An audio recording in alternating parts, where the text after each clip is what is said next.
Well, welcome everyone to B-Sides TV. My name is Mariana. I'm here this afternoon with bass artist Bear Grillz. Welcome to the show, RJ. How are you doing today? Good. Thank you guys for having me. Doing very well today. Thank Yeah, we're you. very excited to have you here with us today. We know that very soon from today, you're going to be releasing your second album, the Friends album. I listened to your first album, Demons, and it was very diverse. You had all sorts of sounds. There was some reggae in there. There was some trap, dubstep, almost a little bit of trance. Can we expect something similar to this next album? Definitely. I think I kind of pushed that a little bit further for this album, but so I'm going to take you back to probably 2014, 2015-ish, where I used to do these. I call them Bear Grylls and Friends EPs, where I would do like 4 tracks of collaborations with other dubstep artists. And I had an idea to do it again because I thought, okay, well, we're going into this pandemic and I'm not going to be working for a while. So I thought, let me try to get one of these. But when you're on the road, it's so difficult to do these because the people you're trying to collaborate with are on the road and you're on the road and just, it never ends up working out.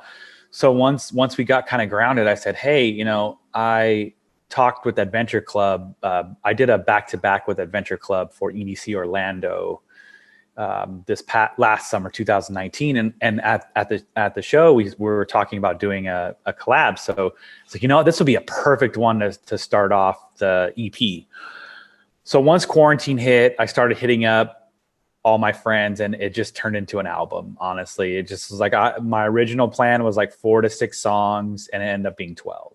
Traditionally, when we look at releases in music, take like Michael Jackson or Whitney Houston or some of these other artists, like they would put out an album and they would tour off of that album for a year or even 2 years. But to me, in today's society, to stay relevant, you always have to stay on top. So releasing a single maybe every 4 to 6 weeks is just, you have to do it in these terms, because I do bus tours every once in a while, but for the most part, I'm always on the road. Like I spend 11 months out of the year on the road. I fly 300,000 miles. So in between all those shows, you kind of just have to keep putting out music because you want to give people a reason to get excited to come to the show. So when you have a new single out, they say, oh, I want to go see this new single.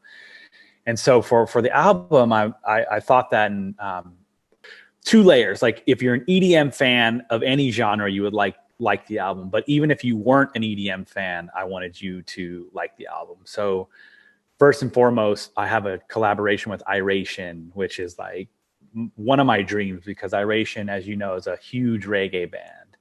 And they're from Southern California, where I grew up. And it was just so cool because I've been such a big fan of theirs. I go to a lot of their shows. I've become friends with them over the years because, I go to their show, they know who I am, I know.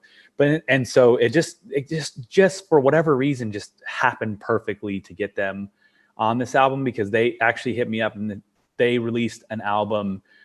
I don't know how many months ago now, but they released an album and they said, hey, you want to do a remix? And I said, hey, I'll do you one better. Let's do our own song. And they actually did it. So it kind of worked out that way. And I have another track with Catastro, who are from Phoenix, but they're also in that reggae rap sort of hip hop world that is a different element for my music. But I guess to answer your question as well, is I started out as a dubstep DJ, and then I've been evolving, and I knew it was going to be a couple year process to kind of get out of that strictly dubstep world, but also stay in that world, but also evolve. Because for me, I've been around, I think I've been touring for, I think almost 7 years nonstop, 6-7 years. I think my first EP was in 2013. So I started touring off that, and it's, you always have to keep evolving and getting better. So that's been my idea. Whenever someone now, let's say they go up to you right now and say dubstep is dead, what are your thoughts on that? I just laugh, honestly. And it's funny though, because when I came up in 2013, dubstep truly was dead. And I remember thinking that whole year, I said, oh man, I should have done something, and actually Marshmello came out about a year after I came out, and he started as a trap DJ, as most people, I don't know who, if you followed him back that far, but he was putting out this like really, really light trap type stuff, and I'm thinking, God, he's gonna get so big so fast because dubstep is dead and trap is huge right now. And obviously he switched and now is one of the biggest DJs in the world, in the pop world. But I stuck through it, and I watched the evolution of dubstep, and it's changed a lot. And guys like Excision and Zed's Dead, those are the guys that sort of brought it back. And being on that Excision tour, I was his support in 2016 on the Paradox tour. And I've watched it just become this thing where it honestly amazes me. I'm a very low key type of person. Like when I'm home, I don't even think about Bear Grillz unless I'm working on something or doing this type of stuff.